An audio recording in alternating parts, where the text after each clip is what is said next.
En ce vendredi, je vous dis bonjour, bienvenue sur la télévision, bienvenue à la revue des grandes unes sur Equinox Télévision avec nos invités qui sont déjà installés pour cette dernière livraison de la semaine. Invités avec qui nous allons reparcourir ce qui fait les grandes unes dans les différentes publications de ce matin. Mais avant de leur donner la parole, revisitons tous ensemble ces grandes unes en commençant par la nouvelle expression qui s'intéresse ce matin à la gouvernance locale.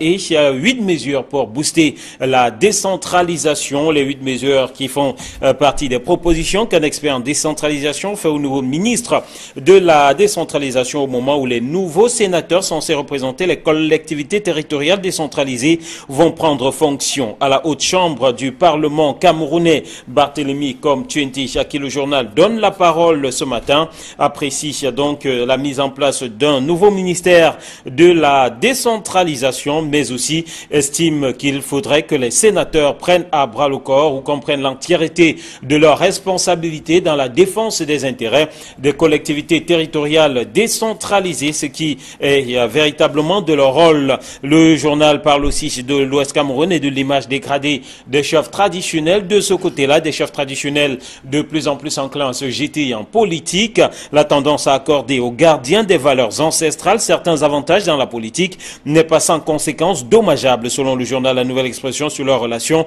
avec leur population. Des chefs traditionnels qui se retrouvent souvent à briguer donc des postes électoraux en concurrence avec quelques-uns de leurs sujets. La conséquence, c'est tout simplement que c'est l'image de la royauté, l'image de l'autorité traditionnelle qui en prend un sacré coup. Le journal qui présente donc quelques-uns de ces dignitaires traditionnels nommés ou élus récemment au Sénat. Le journal La Nouvelle Expression parle aussi de cette succession difficile chez les Mouna, à Kérémouna, qui est appelé à comparaître. Le candidat à la présidentielle devrait se présenter devant le tribunal de première instance du Fundi Centre administratif le 8 mai prochain, relativement à une plainte déposée par sa sœur cadette Amatou Mouna autour donc de la gestion du patrimoine familial. L'œil du Sahel ce matin parle de Boko Haram dans la localité de Zizagé. Zizagé, c'est localité donc dans le Logone et Chari, dans la région de l'extrême nord du Cameroun, où 5 membres de la secte terroriste Boko Haram ont été tués par l'armée. Des membres de la secte terroriste qui ont envahi donc ce village Zizagé ont fait quelques victimes, emporté de nombreux bovins avant d'être rattrapés en terre nigériane par l'armée camerounaise, qui a infligé donc une lourde défaite à ces terroristes. Et le bilan fait état de 5 membres donc tués et un qui a été capturé vivant, et tous les bovins qui ont été récupérés et ramenés dans la localité de Zizagé. Le journal Info Matin de ce matin parle donc de l'implication des avocats au grand projet Info Matin, qui revient donc sur la cérémonie de rentrée solennelle du barreau avec donc le ministre Laurent Esso qui présidait ces travaux et qui a invité le barreau à s'organiser en réseau. Le garde des Sceaux a par ailleurs recommandé aux avocats d'intensifier la réflexion sur la reformulation des textes organiques de la profession, tout en saluant la bonne organisation du récent examen de fin de passage. Info Matin qui revient aussi sur le DC Board 2017 et les examinateurs qui passent devant la caisse. L'argent pour le paiement des arriérés est déjà disponible. L'annonce a été faite le 18 avril par la ministre des Enseignements secondaires, Nalova Lyonga. Le journal Signature, lui, s'intéresse au Sénat ce matin et présente le Sénat comme une chambre controversée, nous dit Signature, qui ajoute qu'avec la nomination la semaine dernière de ses 30 membres additifs, le Sénat est au grand complet pour sa seconde législature. Les sénateurs prennent d'ailleurs fonction le mardi 24 avril prochain au cours d'une séance solennelle. Cependant, la Chambre haute n'arrive toujours pas à dissiper les nombreuses interrogations qui se posent sur sa représentativité par rapport aux régions, la nomination de certains de ses membres hors de leur région d'origine, toutes choses qui font que cette auguste chambre, selon le journal Signature, pour beaucoup de sceptiques, demeure tout simplement une coquille vide. Le journal qui propose donc tout un dossier sur le Sénat dans ses colonnes ce matin, dans sa publication donc de ce matin. Et puis on va poursuivre avec la météo qui parle à sa grande une de la succession chez les Mouna. Succession chez les Mouna donc à Matoutou qui traduit Akéré au tribunal pour faux. Le candidat à l'élection présidentielle a selon sa cadette fabriqué un faux acte pour obtenir le jugement d'hérédité de leur défunt géniteur, nous dit le journal. L'affaire est donc portée devant la justice et la première audience est prévue selon le journal le 8 mai prochain. Le journal qui parle toujours dans les annales de la juridiction de retrait des diplômes du maire de Buea et du tribunal qui demande l'arrêt des procédures. Injonction a été faite par le tribunal de grande instance du FACO à l'université de la capitale régionale du sud-ouest. Mutation parle d'abus sexuels sur mineurs, un phénomène dont la cote d'alerte est atteinte depuis quelque temps déjà. Le journal revient sur quelques chiffres. Les cas de viol d'enfants se multiplient depuis le début de l'année 2018, au moins 18 dénonciations en moins de 3 mois. Le décryptage d'un avocat, d'un sociologue et d'un homme d'église dans les colonnes du journal Mutation ce matin. Le quotidien de l'économie, lui, s'intéresse à l'accès à l'électricité et le Cameroun qui se retrouve dans le top 3 des champions africains de délestage. Comprendre ce phénomène, selon le quotidien de l'économie qui revient sur un rapport de Africa's Pulse, publié le 18 avril 2018 par la Banque mondiale. Et ce rapport fait état de ce que près de 93% des entreprises installées au Cameroun accusent le coût des pannes d'électricité. Le journal qui parle aussi de cette actualité qui a revenu tout au long de la semaine portant sur le transport aérien et apporte des précisions sur l'arrivée des auditeurs à l'aéroport de Douala. Une délégation constituée de 3 experts africains de l'Organisation de l'aviation civile internationale séjourne au Cameroun depuis le 15 avril 2018. Elle a été rejointe le 18 avril par d'autres experts, parmi lesquels des Européens. Et on termine avec Cameroun Tribune qui parle de ces soldats camerounais blessés au front. Cameroun Tribune qui parle du reconfort du chef de l'État en application des hautes instructions du président de la République. Le ministre délégué de la présidence chargé de la Défense, Joseph Betty Assomo, a transmis les encouragements du chef de l'État et le chef des armées à une 50aine de soldats dans les régions de l'extrême nord, du nord-ouest et du sud-ouest. C'était hier à l'hôpital militaire de Yaoundé, nous dit Cameroun Tribune à sa page 3 ce matin. Voilà donc pour les grandes unes et nos invités que nous retrouvons. Georges Sémé, bonjour. Bonjour à vous, Monsieur Diomo. Bonjour bien sûr. Bonjour à tous les téléspectateurs qui nous regardent.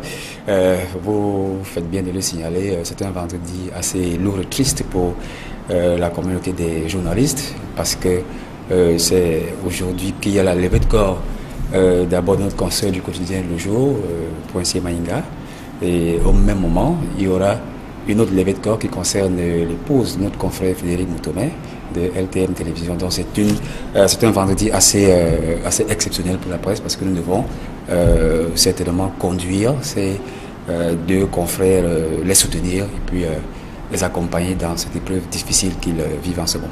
Hervé Viardili, bonjour, bon vendredi, tout en noir aussi. Oui, il faut dire que le vendredi n'est pas du tout bon comme venait de le souligner Georges Sémé et Eric Martial, parce qu'en fait, il a fait savoir que Pauline Poincier Maïnga, notre grande sœur dans cette profession, entame son dernier voyage. Et la levée de corps est prévue tout à l'heure à 10h à l'hôpital La Cantine de Douala.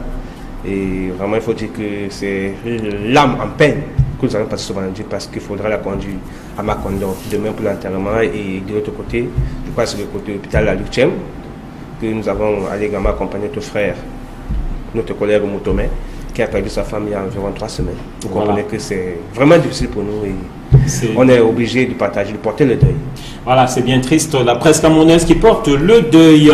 Allez, on va démarrer avec la succession chez les Mouna qui fait problème. Le journal La Météo en parle, la Nouvelle Expression tout aussi en parle. Une succession finalement à problème, même si Georges Sémé, l'un des frères Mouna, notamment Bernard, estime qu'il s'agit d'une affaire essentiellement politique au regard du timing choisi par la sœur cadette pour porter cette affaire en justice. Il faut peut-être d'abord rappeler à l'attention des téléspectateurs que M. Bernard Mouna est bien sûr de la famille Mouna, mais il n'est pas très impliqué dans la vie politique comme son frère qui aujourd'hui travaille devant le tribunal de première instance des centres administratifs, et sa sœur qui traîne son propre frère au tribunal est très impliquée dans la vie politique en étant tout simplement membre du RDPC. Donc, vu sur cet aspect-là, on peut dire que ce drame familial qui concerne une succession peut être effectivement vu comme une affaire politique qui se retrouve sur la place publique.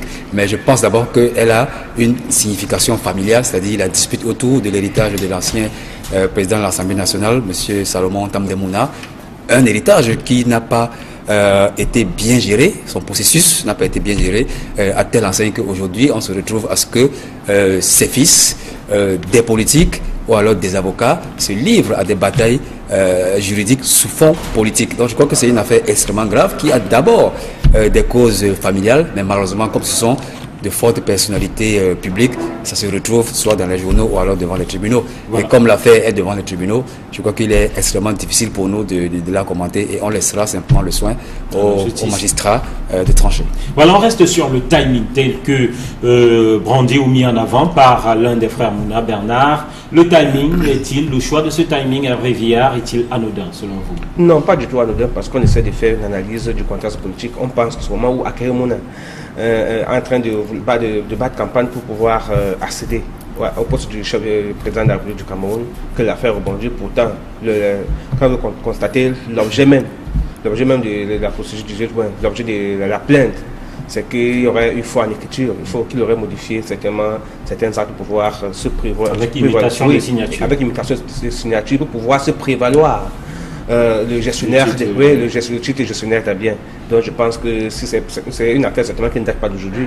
Bon, peut-être que les avocats encore étaient en train de rassembler les éléments pour pouvoir porter plainte. Question de pouvoir avoir raison au moment où la juridiction, où le juge devrait se prononcer là-dessus. Et quand on sait qu'Akere Mouna également aussi est un grand avocat international d'ailleurs, c'est pourquoi certainement il fallait bien que les avocats qui conseillent, le conseil de sa sœur,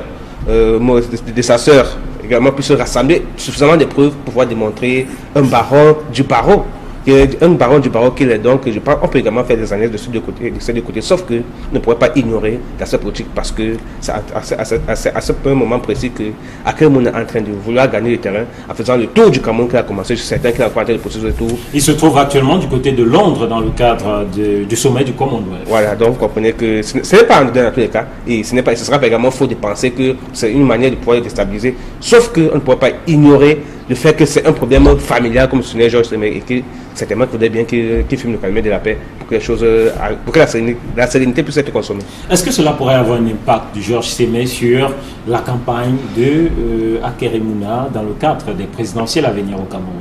Bien, je pense tout simplement que M. Akere Mouna, c'est un homme politique certes jeune, mais je crois qu'il a des dents déjà bien longues, parce qu'il a quand même écumé la sphère politique internationale, mais il a pris le temps de côtoyer ses pairs politiques nationaux. Donc ça lui donne déjà certains arguments pour se lancer en campagne électorale. Mais vous me demandez si cette affaire entre les Mouna viendra effectivement entacher sa candidature à la campagne électorale des présidentielles. Non, je ne peux pas aller dans une boule de cristal, mais je crois qu'il va aller plutôt proposer. Peut-il y avoir un quelconque impact? Oui, il ira proposer plutôt à ses potentiels électeurs son programme électoral. Et je doute fort que ses opposants politiques viendront brandir une histoire de succession pour s'engranger quelques voix. Parce que la bataille politique est ailleurs, c'est sur les programmes politiques et non sur des faits divers, comme c'est le cas aujourd'hui entre la famille Mouna.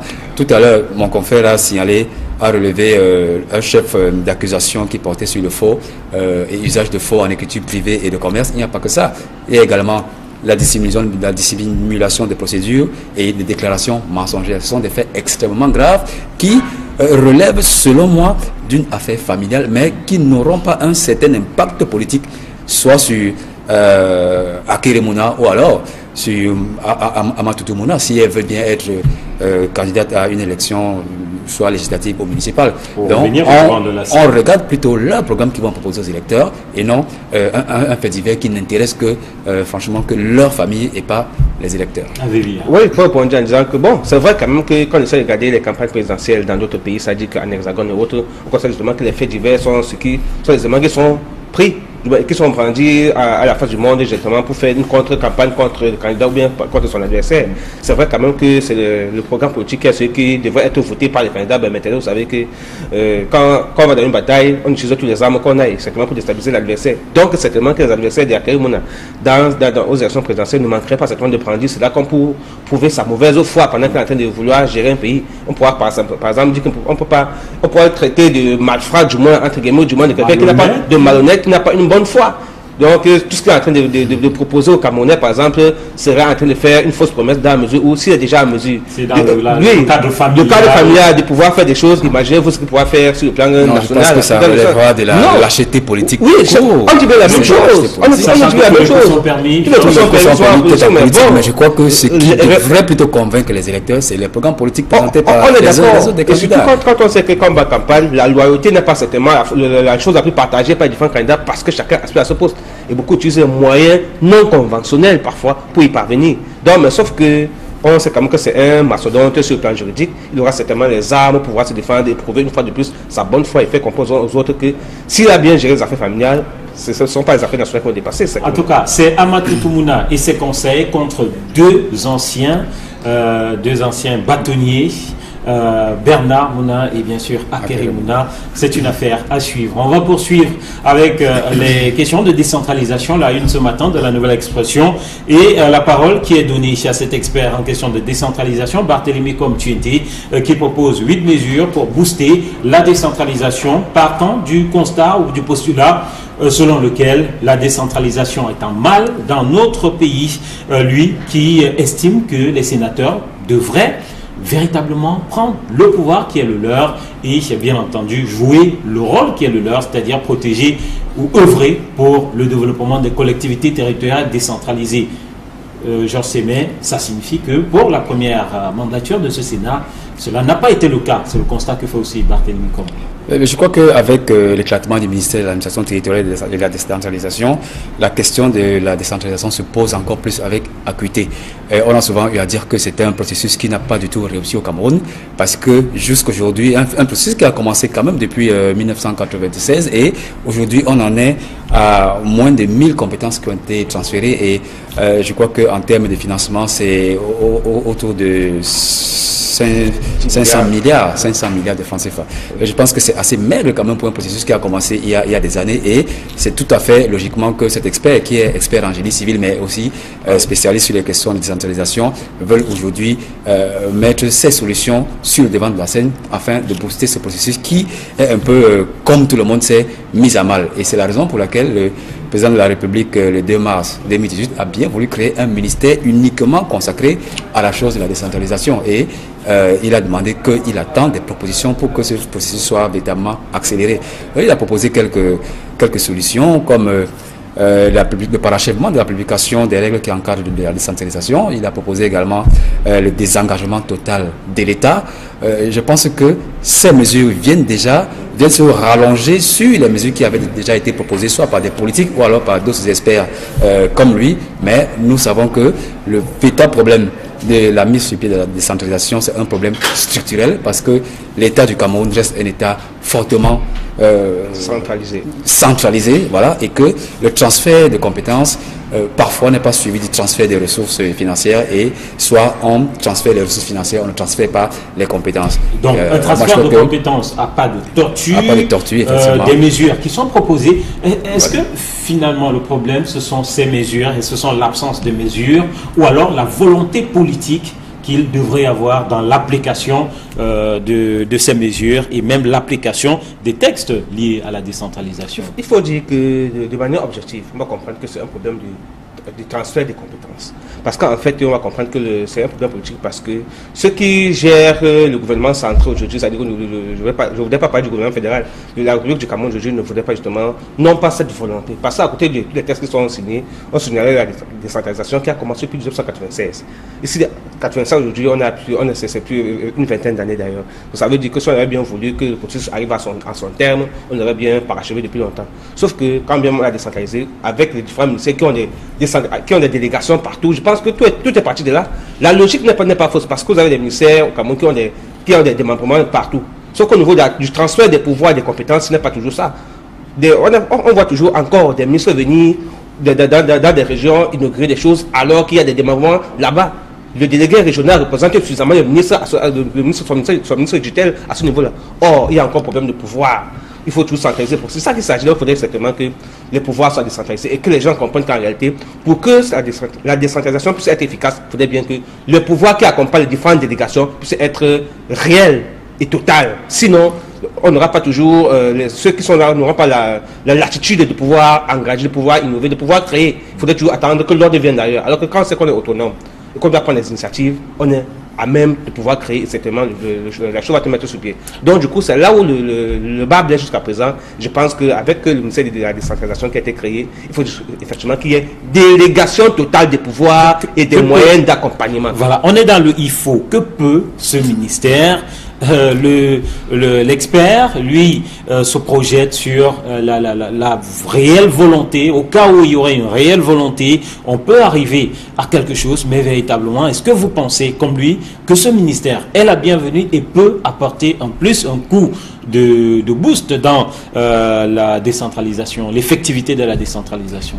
Il faut d'abord rappeler aux téléspectateurs que la mise sur pied d'un ministère de la décentralisation ne relève pas d'une volonté politique d'abord d'accélérer le processus de la décentralisation. Ça tire sa source sur la crise anglophone et pour permettre effectivement que ce processus de décentralisation réponde aux revendications des décisionnistes anglophones ou alors de ce qu'on a appelé les membres du consortium qui avaient effectivement trouvé que le processus de décentralisation est l'un de leurs problèmes majeurs. Donc, je crois que cette volonté politique existait déjà, mais elle n'a pas été véritablement implémentée. Donc, c'est bienvenu, ce ministère de la décentralisation, mais il y a beaucoup de goulots d'étranglement structurels, comme je disais tout à l'heure. Il faut former les fonctionnaires locaux à la chose de la décentralisation, parce que jusqu'aujourd'hui, ils ne sont pas bien outillés sur la décentralisation. Il faut accompagner les ressources financières aux compétences transférées. Et il faut que ces ressources financières soient suffisantes par rapport aux compétences qui ont été transférées. Malheureusement, les collectivités territoriales décentralisées se plaignent de ce que les ressources qui sont parfois transférées ne répondent pas aux besoins ou alors aux réalités de ces collectivités locales. Il y a tout un chapelet de choses à baliser avant que le processus de décentralisation soit véritablement mis en orbite et que les populations ressentent vraiment que le Cameroun c'est un État unitaire et décentralisé. Malheureusement, nous en sommes encore que le Cameroun c'est un État plutôt déconcentré, peut-être même hyper centralisé pour être un peu dur avec eux, mais on est dans un système de déconcentration qui tend peut-être vers une décentralisation. Je crois qu'on a encore au moins une bonne vingtaine d'années pour qu'on parle pour y arriver. Alors, un des aspects soulevés par Barthélémy Komtouenté, c'est le rôle que devrait jouer le Sénat. Alors, si les uns et les autres sont d'accord sur le fait qu'il y a eu un échec en matière d'impulsion des collectivités territoriales décentralisées. Au niveau du Sénat, est-ce que vous pensez que cette deuxième mandature pourrait apporter quelque chose, une deuxième mandature qui s'ouvre en ce mois d'avril du côté des Yaoundé? Je pense bien que la première mandature du Sénat, c'était, vous vous souvenez que le Sénat n'aura que sa deuxième mandature. C'est-à-dire que le premier mandat était un mandat test. Beaucoup de sénateurs ne connaissaient même pas l'heure du phare de mission quand ils accédaient au Sénat. On peut justement leur pardonner ça parce que c'était un mandature test. Donc du coup, pour cette deuxième mandature, je pense que c'est l'occasion pour eux-mêmes de se rendre compte du fait de la mission qui est la leur. On vous a fait comprendre que le Sénat est la représentation des collectivités territoriales décentralisées. Ça veut dire qu'ils doivent être le relais des différentes communes de la République du Cameroun, parce qu'en fait, c'est là où même. Et vous savez que la commune... Il propose d'ailleurs, par exemple, que les sénateurs rentrent de temps en temps vers ce qui fait office de base, c'est-à-dire vers les communes, Mais effectivement, parce que quand vraiment le mode d'élection de ces sénateurs ne sont que l'émanation des différents conseillers municipaux, ça veut donc dire que sont les représentants des communes, ils sont les représentants des différentes communes dont ils devaient défendre le développement et tout. Mais malheureusement, ce n'est pas forcément ça. Beaucoup arrivent là et se complaisent de la statue qui est à l'heure, des différents privilèges qui les accompagnent et du coup oublient que non, en réalité, nous sommes les représentants des élus et donc du coup nous devons défendre ces élus-là. C'est ça qu'il s'agit.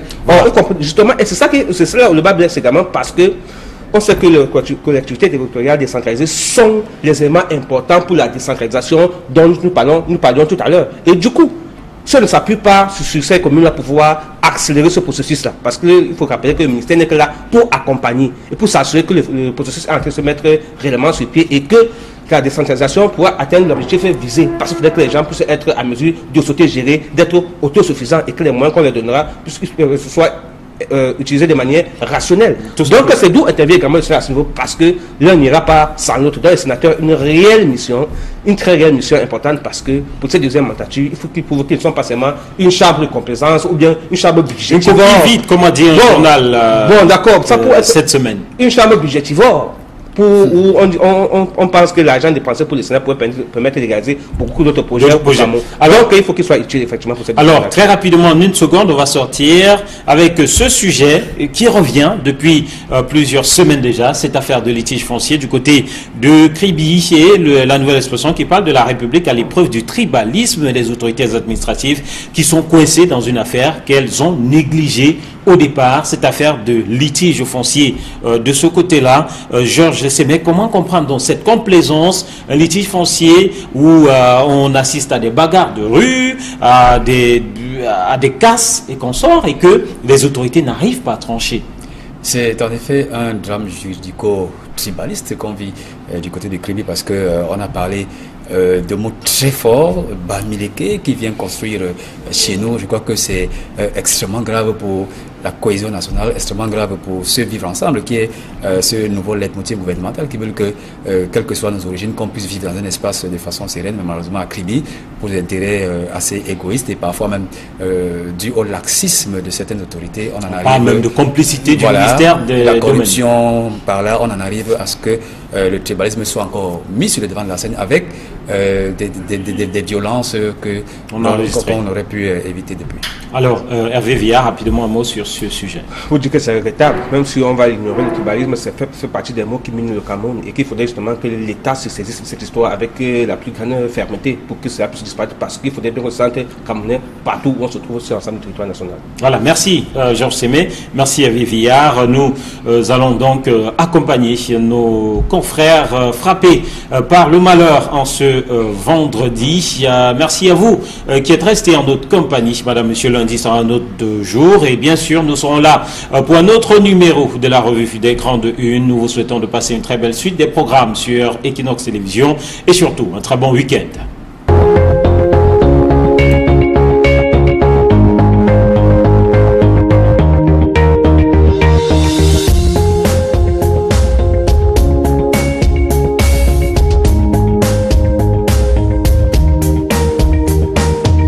Avec Cameroun Tribune qui parle de ces soldats camerounais blessés au front. Cameroun Tribune qui parle du reconfort du chef de l'État en application des hautes instructions du président de la République. Le ministre délégué de la présidence chargé de la Défense, Joseph Betty Assomo, a transmis les encouragements du chef de l'État et le chef des armées à une cinquantaine de soldats dans les régions de l'extrême nord, du nord-ouest et du sud-ouest. C'était hier à l'hôpital militaire de Yaoundé, nous dit Cameroun Tribune à sa page 3 ce matin.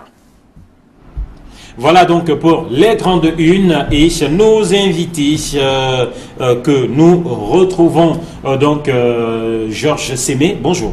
Bonjour à vous, M. Diomo. Bonjour bien sûr. Bonjour à tous les téléspectateurs qui nous regardent.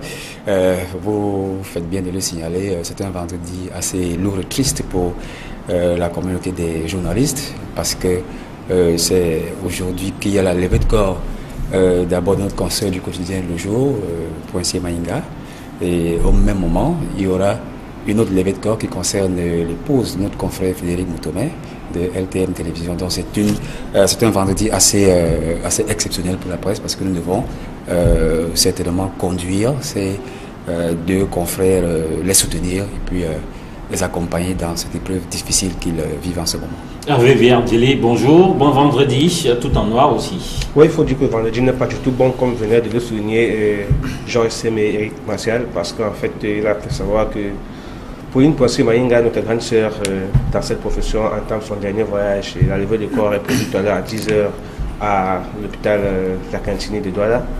Et vraiment, il faut dire que c'est l'âme en peine que nous allons passer ce vendredi parce qu'il faudra la conduire à Macondo demain pour l'enterrement. Et de l'autre côté, je passe le côté hôpital La Luchem, que nous avons allègrement accompagné notre frère, notre collègue Moutomé, qui a perdu sa femme il y a environ 3 semaines. Vous comprenez que c'est vraiment difficile pour nous et on est obligé de partager, de porter le deuil. Voilà, c'est bien triste. La presse camerounaise qui porte le deuil. Allez, on va démarrer avec la succession chez les Mouna qui fait problème. Le journal La Météo en parle, la Nouvelle Expression tout aussi en parle. Une succession finalement à problème, même si Georges Sémé, l'un des frères Mouna, notamment Bernard, estime qu'il s'agit d'une affaire essentiellement politique au regard du timing choisi par la sœur cadette pour porter cette affaire en justice. Il faut peut-être d'abord rappeler à l'attention des téléspectateurs que M. Bernard Mouna est bien sûr de la famille Mouna, mais il n'est pas très impliqué dans la vie politique comme son frère qui aujourd'hui travaille devant le tribunal de première instance des centres administratifs, et sa sœur qui traîne son propre frère au tribunal est très impliquée dans la vie politique en étant tout simplement membre du RDPC. Donc, vu sur cet aspect-là, on peut dire que ce drame familial qui concerne une succession peut être effectivement vu comme une affaire politique qui se retrouve sur la place publique. Mais je pense d'abord qu'elle a une signification familiale, c'est-à-dire la dispute autour de l'héritage de l'ancien président de l'Assemblée nationale, M. Salomon Tamdemouna, un héritage qui n'a pas été bien géré, son processus n'a pas été bien géré, à telle enseigne qu'aujourd'hui on se retrouve à ce que ses fils, des politiques ou alors des avocats se livrent à des batailles juridiques sous fond politique. Donc je crois que c'est une affaire extrêmement grave qui a d'abord des causes familiales, mais malheureusement comme ce sont de fortes personnalités publiques, ça se retrouve sous...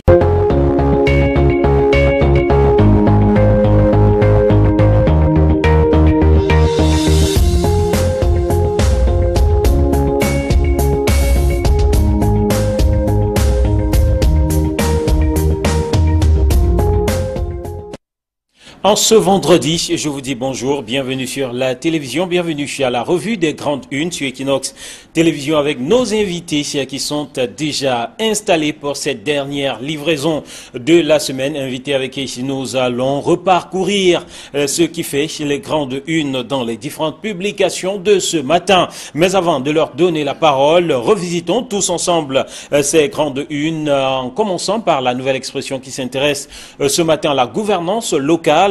Et il y a 8 mesures pour booster la décentralisation, les 8 mesures qui font partie des propositions qu'un expert en décentralisation fait au nouveau ministre de la décentralisation au moment où les nouveaux sénateurs censés représenter les collectivités territoriales décentralisées vont prendre fonction. À la haute chambre du Parlement camerounais, Barthélemy Comme-Tuenti, à qui le journal donne la parole ce matin, apprécie donc la mise en place d'un nouveau ministère de la décentralisation, mais aussi estime qu'il faudrait que les sénateurs prennent à bras le corps ou comprennent l'entièreté de leurs responsabilités dans la défense des intérêts des collectivités territoriales décentralisées, ce qui est véritablement de leur rôle. Le journal parle aussi de l'Ouest Cameroun et de l'image dégradée des chefs traditionnels. De ce côté-là, des chefs traditionnels de plus en plus enclins à se jeter en politique, la tendance à accorder aux gardiens des valeurs ancestrales certains avantages dans la politique n'est pas sans conséquences dommageables, selon le journal La Nouvelle Expression, sur leur relation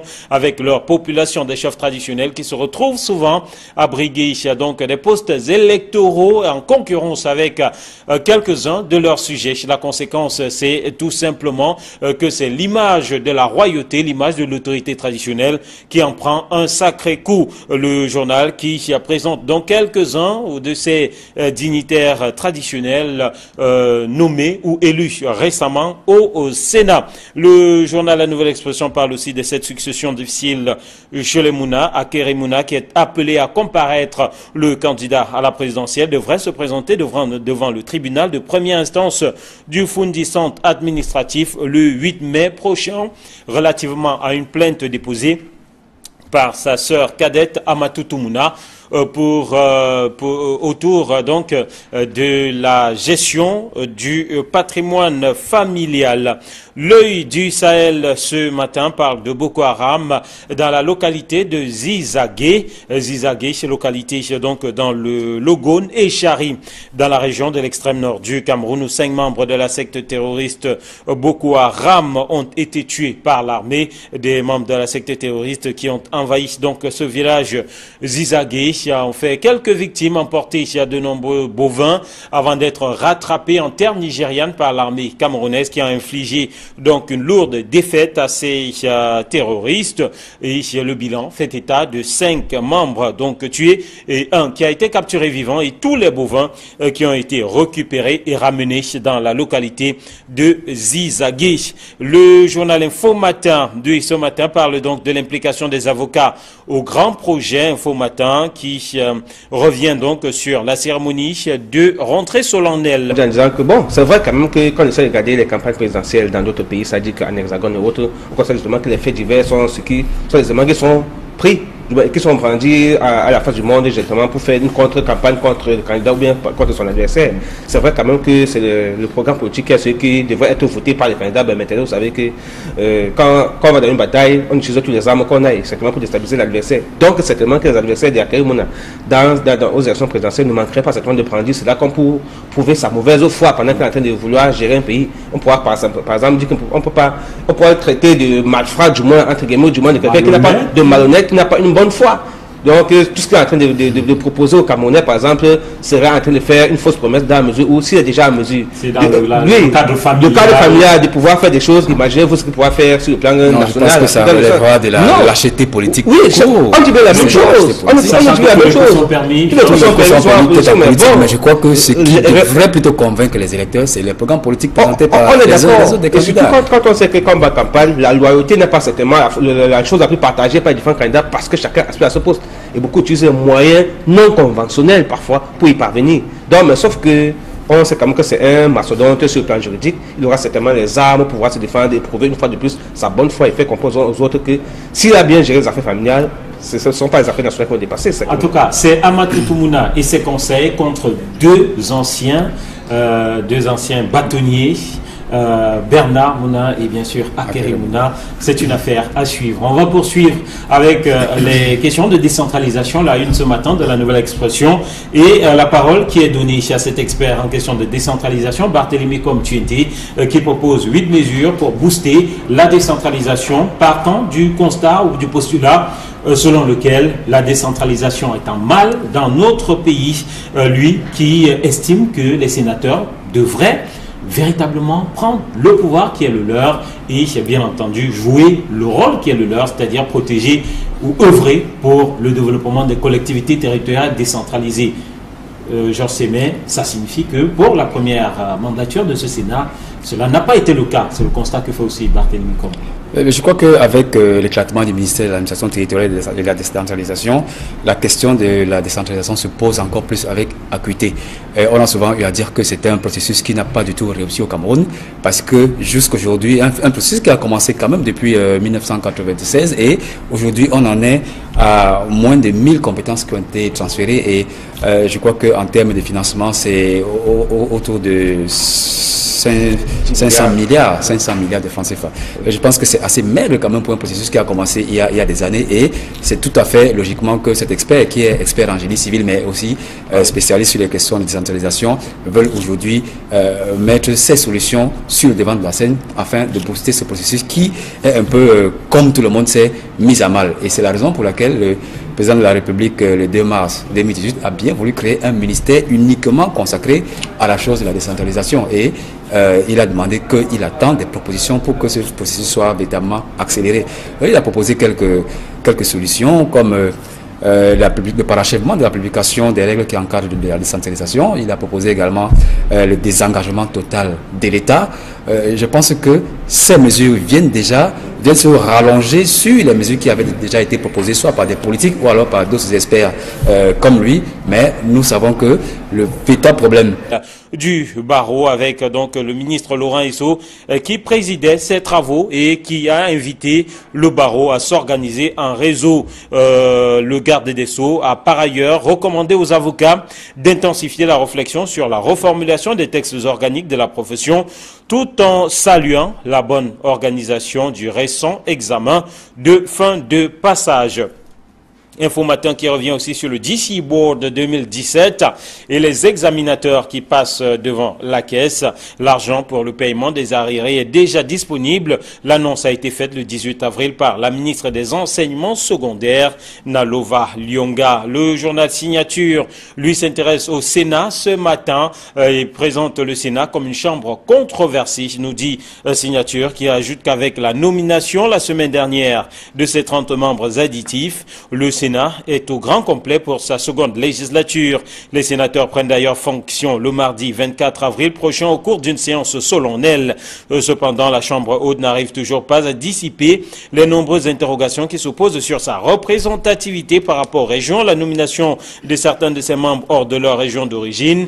Toutes choses qui font que cette auguste chambre, selon le journal Signature, pour beaucoup de sceptiques, demeure tout simplement une coquille vide. Le journal qui propose donc tout un dossier sur le Sénat dans ses colonnes ce matin, dans sa publication donc de ce matin. Et puis on va poursuivre avec la météo qui parle à sa grande une de la succession chez les Mouna. Succession chez les Mouna donc, Amatoutou, qui traduit Akéré au tribunal pour faux. Le candidat à l'élection présidentielle a, selon sa cadette, fabriqué un faux acte pour obtenir le jugement d'hérédité de leur défunt géniteur, nous dit le journal. L'affaire est donc portée devant la justice et la première audience est prévue, selon le journal, le 8 mai prochain. Le journal qui parle toujours dans les annales de la juridiction de retrait des diplômes du maire de Buea et du tribunal qui demande l'arrêt des procédures. Injonction a été faite par le tribunal de grande instance du FACO à l'université de la capitale régionale du Sud-Ouest. Mutation parle d'abus sexuels sur mineurs, un phénomène dont la cote d'alerte est atteinte depuis quelque temps déjà. Le journal revient sur quelques chiffres. Les cas de viol d'enfants se multiplient depuis le début de l'année 2018, au moins 18 dénonciations en moins de 3 mois. Le décryptage d'un avocat, d'un sociologue et d'un homme d'église dans les colonnes du journal Mutation ce matin. Le quotidien de l'économie, lui, s'intéresse à l'accès à l'électricité et le Cameroun qui se retrouve dans le top 3 des champions africains de délestage. Comprendre ce phénomène, selon le quotidien de l'économie qui revient sur un rapport de Africa's Pulse, publié le 18 avril 2018 par la Banque mondiale. Et ce rapport fait état de ce que près de 93% des entreprises installées au Cameroun accusent le coût des pannes d'électricité. Le journal qui parle aussi de cette actualité qui est revenue tout au long de la semaine portant sur le transport aérien et apporte des précisions sur l'arrivée des auditeurs à l'aéroport de Douala. Une délégation constituée de 3 experts africains de l'Organisation de l'aviation civile internationale séjourne au Cameroun depuis le 15 avril 2018. Elle a été rejointe le 18 avril par d'autres experts, parmi lesquels des Européens. Et on termine dans les journaux ou alors devant les tribunaux. Voilà. Et comme l'affaire est devant les tribunaux, je crois qu'il est extrêmement difficile pour nous de la commenter et on laissera simplement le soin aux magistrats de trancher. Voilà, on reste sur le timing tel que brandi ou mis en avant par l'un des frères Mouna, Bernard. Le timing est-il, le choix de ce timing, Hervé Viard, est-il anodin selon vous? Non, pas du tout anodin parce qu'on essaie de faire une analyse du contexte politique. On pense que c'est au moment où Akéré Mouna en train de battre campagne pour pouvoir accéder au poste du chef président de la République du Cameroun, que l'affaire rebondit. Pourtant, quand vous constatez l'objet même de la procédure du juge, l'objet de la plainte, c'est qu'il y aurait une fois en écriture, il faut qu'il aurait modifié certainement certains actes pour pouvoir se prévaloir. Avec imitation des signatures. Avec imitation des signatures pour pouvoir se prévaloir le gestionnaire, le titre gestionnaire des biens. Donc je pense que si c'est une affaire certainement qui ne date pas d'aujourd'hui. Bon, peut-être que les avocats ont encore été en train de rassembler les éléments pour pouvoir porter plainte. Question de pouvoir avoir raison au moment où la juridiction ou le juge devrait se prononcer là-dessus. Et quand on sait qu'Akere Mounagamon aussi est un grand avocat international d'ailleurs, c'est pourquoi certainement il fallait bien que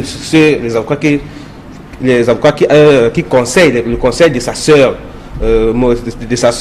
également puissent rassembler suffisamment de preuves pour pouvoir démontrer un baron du barreau qu'il est. Donc je pense qu'on peut également faire des analyses de ces deux côtés, sauf que ne pourrait pas ignorer l'aspect politique parce que c'est à ce moment précis que Akere Mouna est en train de vouloir gagner le terrain en faisant le tour du Cameroun qui a commencé. Je suis certain qu'il a commencé le processus de tour. Il se trouve actuellement du côté de Londres dans le cadre du sommet du Commonwealth. Voilà, donc vous comprenez que ce n'est pas anodin dans tous les cas et ce sera pas également faux de penser que c'est une manière de pouvoir le déstabiliser, sauf qu'on ne pourrait pas ignorer le fait que c'est un problème familial comme soulignait Georges Semé et que certainement il faudrait bien qu'il filme le calumet de la paix pour que les choses, pour que la sérénité puisse être consommée. Est-ce que cela pourrait avoir un impact de Georges Semé sur la campagne de Akere Mouna dans le cadre des présidentielles à venir au Cameroun?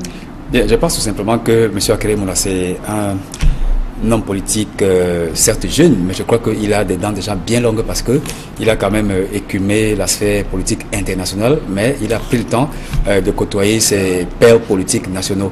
Donc ça lui donne déjà certains arguments pour se lancer en campagne électorale. Mais vous me demandez si cette affaire entre les Mouna viendra effectivement entacher sa candidature à la campagne électorale des présidentielles. Non, je ne peux pas aller dans une boule de cristal, mais je crois qu'il va aller plutôt proposer. Il avoir un quelconque impact. Oui, il ira proposer plutôt à ses potentiels électeurs son programme électoral. Et je doute fort que ses opposants politiques viendront brandir une histoire de succession pour s'engranger quelques voix. Parce que la bataille politique est ailleurs. C'est sur les programmes politiques et non sur des faits divers comme c'est le cas aujourd'hui entre la famille Mouna.